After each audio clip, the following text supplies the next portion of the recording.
Everyone, this is Anjali. So हमारे पास finally circular आ गया है for the second round of counselling for BC entrance exam plus और भी आपके पास जो कोर्सेज हैं आईपी यूनिवर्सिटी के, जिसमें BBA, BCom and other courses are included. So ये सारे कोर्सेज जिनका राउंड 2 का नोटिस आ गया है for the counselling for preference filling basically. तो बीसीए हो, बीएड हो, बीबीए है, बीबीए एमबीए का इंटीग्रेटेड प्रोग्राम है, BA BTech BTech then BCom honours, right. But हमारा यहाँ पे कंसर्न है BCA because we deal with computer science, right. So BCA का जो आपका है कोड 114, राउंड 2 जो है वो हमारा स्टार्ट हो रहा है from 10th of July, that is tomorrow, कल से स्टार्ट होगा। सबसे पहली चीज यहाँ पर जो जाननी है कि कौन से बच्चे एलिजिबल हैं, कौन से बच्चे एलिजिबल नहीं है। तो आप लोगों के बहुत क्वेश्चंस आ रहे हैं कि मैम मेरी राउंड 1 मिस हो गया था, कैन आई पार्टिसिपेट, या जो भी इशू था, एंड कैन यू पार्टिसिपेट और not. So this is very important thing कि आप चॉइस फिलिंग कर पाओगे या नहीं कर पाओगे। तो पहली चीज यहाँ पर हमारे पास है कि candidates who are not eligible for round 2, candidates who were allotted seat in round 1, ठीक है, जिनको सीट अलॉट हुई थी। आपको अगर कोई भी सीट अलॉट नहीं हुई थी तो आप राउंड 2 में जाने के लिए एलिजिबल हो, ठीक है। सो जैसे कुछ बच्चे पूछ रहे थे कि मैम हमने सम रीजंस की वजह से I could not fill the preferences in round 1, ठीक है, या मुझे कोई कॉलेज अलॉट ही नहीं हुआ, क्योंकि कुछ बच्चों ने ऐसे किया सिर्फ 2-3 कॉलेज ही भरे और वो मिले नहीं, इसलिए उनको कोई भी कॉलेज अलॉट नहीं हुआ। सो जो ऐसे स्टूडेंट्स हैं जिनको कोई भी कॉलेज अलॉट नहीं हुआ फॉर एनी रीजन, आपके नाम पे कोई कॉलेज की अलॉटमेंट नहीं है, तो आप इसमें पार्टिसिपेट कर सकते हो। लेकिन अगर आपको कोई कॉलेज अलॉट हुआ था और आपने 96,000 पे नहीं किए, ठीक है, यहाँ पर वो स्टूडेंट्स की प्रॉब्लम हो जाएगी। जैसे कुछ स्टूडेंट्स के साथ ऐसे हुआ है कि उन्होंने 96,000 पे किए लेकिन वो रिफंड आ गए, ठीक है। अब उन्होंने, उनको सीट तो अलॉट हुई थी पर वो पेमेंट नहीं कर पाए या पेमेंट नहीं हुई फॉर एनी रीजन, तो वहां पर प्रॉब्लम उनको आएगी यहाँ पर, ठीक है। सो जिनको कोई भी सीट अलॉट नहीं हुई थी दे कैन गो, बट अगर सीट अलॉट हुई थी और पैसे नहीं जमा कराए हैं तो आप सेकेंड राउंड के लिए एलिजिबल नहीं। Candidates who chose withdrawal option, कुछ बच्चे ऐसे थे जिन्होंने 96,000 पे किए होंगे और उसके बाद उनको कहीं और एडमिशन मिल रहा होगा, चांसेस दिख रहे होंगे, तो उन्होंने विड्रॉ ऑप्शन सेलेक्ट कर ली। तो अगर आप विड्रॉ ऑप्शन डाल चुके हो कि मैं अपने 96,000 विड्रॉ करना चाहता हूँ या चाहती हूँ, तो आप सेकेंड राउंड में चॉइस फिलिंग नहीं कर सकते हो। तो बेसिकली एलिजिबल कौन लोग हैं, जिनको कोई भी कॉलेज अलॉट हुआ ही नहीं है या फिर जिन्होंने पैसे पे करके फ्लोट सिलेक्ट किया है, ठीक है। सो जिनकी फ्रीज हो गई उनकी सीट तो फाइनल हो ही चुकी है, बट अगर आपने 96,000 पे किए हैं and you have selected float option, so you are eligible to do choice filling in round 2। या फिर जिनको कोई भी अलॉटमेंट अभी तक हुई ही नहीं है, सो नो अलॉटमेंट वाले जो स्टूडेंट्स है they are eligible. So these two categories are eligible to fill the choices in round 2। Schedule for opening of registration जो है हमारे पास वो इधर है। आपकी स्टार्टिंग डेट है 10 जुलाई, 4 बजे से आपकी विंडो जो है वो ओपन हो जाएगी, ठीक है। सो ये आपके पास ओपन हो जाएगी और क्लोजिंग डेट आपकी दी गई है 14 जुलाई, तो आपके पास ऑलमोस्ट 4.5 डेज है, ठीक है।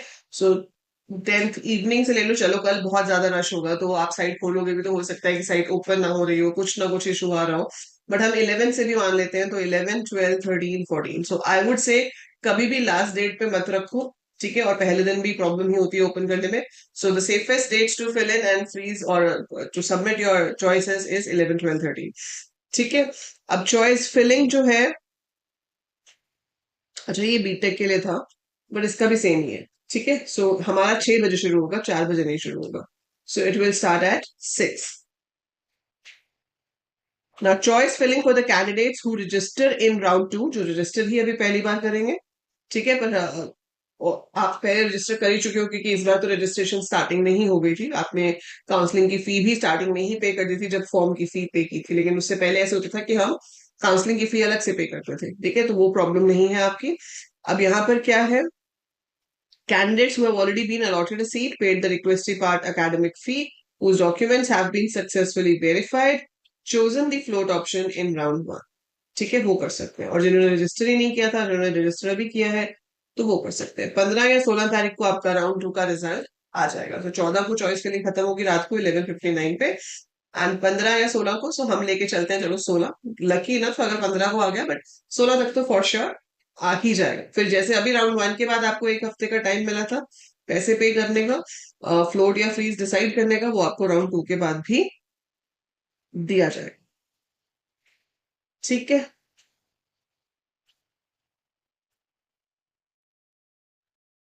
नाउ ये तो वही सब कुछ है,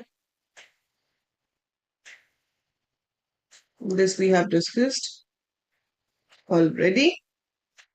ठीक है, इंपॉर्टेंट क्या है आपके पास, correction window shall not be open for candidates who have been allotted a seat in round 1।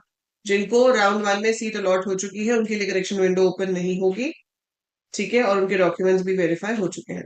लेकिन अगर जिनकी सीट कोई भी अलॉट नहीं हुई थी, जिनके डॉक्यूमेंट्स वेरीफाई नहीं हुए हैं, अगर उनके डॉक्यूमेंट्स में कोई भी प्रॉब्लम है, तो वो आप अभी करेक्शन विंडो ओपन होगी तो करेक्ट कर सकते हो। The detail procedure to be followed after the declaration of results to shall be notified you on 15th of July.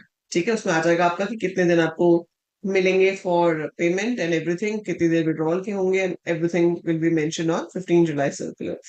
It is the sole responsibility of the candidate to ensure that they fulfill the minimum eligibility criteria in the program they seek admission। जैसे कि BCA के लिए हमारा criteria सबसे पहला तो ये है कि 12th में आईपीसीएस या मैथ्स में से कुछ होना चाहिए। सो अगर इसमें से कोई सब्जेक्ट आपके पास नहीं है, कोई भी नहीं है, मतलब तीनों में से कोई एक होना चाहिए, या आईटी हो गया, वेब डेवलपमेंट हो गया, अगर वो भी है कंप्यूटर वाले सब्जेक्ट्स 100 मार्क्स के 12th बोर्ड में, तो आप एलिजिबल हो। लेकिन अगर कोई भी 100 मार्क्स का प्रॉपर सब्जेक्ट आपके पास कंप्यूटर साइंस या मैथ्स से रिलेटेड नहीं है, तो ये नॉट एलिजिबल, तो वो आपकी एडमिशन को कैंसिल कर सकते हैं। ठीक है, further it is inform that during the process of verification of documents post allotment the candidates credentials will be verified only for the allotted category or region। ठीक है, अगर आपने क्लेम किया है दिल्ली की सीट, दिल्ली की सीट का मतलब ये नहीं होता कि आप दिल्ली में रहते हो।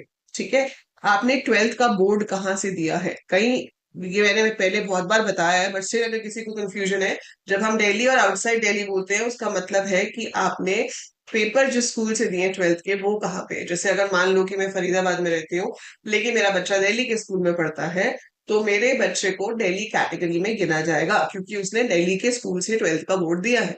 लेकिन अगर आप रहते दिल्ली में हो और आपका बच्चा गुड़गांव में पढ़ता है, तो वो जो बच्चा गुड़गांव में पेपर देगा 12th के, तो वो आउटसाइड दिल्ली कैटेगरी में आएगा क्योंकि वो हरियाणा से एग्जाम्स दे रहा है, वो दिल्ली से नहीं दे रहा। सो आप कहाँ रहते हो उससे आपकी कैटेगरी डिसाइड नहीं होती है। आपने 12th के पेपर जिस स्कूल से दिए हैं वो स्कूल किस स्टेट के अंडर आता है, उससे आपकी कैटेगरी डिसाइड होती है, तो कि आप दिल्ली हो या आउटसाइड दिल्ली। ठीक है, बाकी ऐसे जो भी रिजर्व कैटेगरीज हैं उसके डॉक्यूमेंट्स भी आपके पूरे होने चाहिए। आप एससी दे रहे हो, डिफेंस दे रहे हो, जो भी आपने डॉक्यूमेंट्स रिजर्व कैटेगरी के लिए सबमिट किए हैं, अगर वो ठीक से वेरीफाई नहीं होंगे तो आपकी सीट कैंसिल हो जाएगी। ठीक है, candidates are directed to refer the university notification right what scheme. ठीक है, fine, so that is the main thing, and ये आपको पता ही है। अब बाकी चीजें तो अब बात आती है कि चॉइस फिलिंग कैसे करेंगे, क्या स्ट्रैटेजी होनी चाहिए, किस तरह से हमें अपने कॉलेजेस चूज करने हैं, तो that we will start, we will have a live class very soon. ठीक है, and we will be discussing कि आपकी प्रेफरेंस जो शीट है वो कैसी होनी चाहिए। तो कल से शुरू हो जाएगा, तो कल से हम भी अपना लाइव सेशन रखेंगे पूरे दिन, जो भी 4-5 दिन है, ताकि आपको प्रेफरेंस शीट फिल करते टाइम जो भी सवाल है, जो भी डाउट्स हैं, जो आप पूछना चाह रहे हो, वो आप मुझसे लाइव पूछ सकते हो, and I will guide you according to the college allotted to you, according to the college you're looking for as per your rank। So I will try to guide you in the best possible way। So channel को subscribe कर लीजिए, and I'll be coming live every day from tomorrow onwards till your choice filling to help you to answer your questions, to solve your queries, right? So जाने से पहले video को like जरूर कर देना, चैनल को शेयर कर देना with all your friends who are looking admission into BCA from IP university, और अदरवाइज ऑल्सो अगर आपके कोई भी फ्रेंड्स हैं जो BCA, BSc, BTech in computer science कर रहे हैं, so this channel is for all of them who is interested in learning coding and be in the field of computer science. So do share with them, subscribe the channel and download the app। So bye for now, I'll update you as we get any further information about it।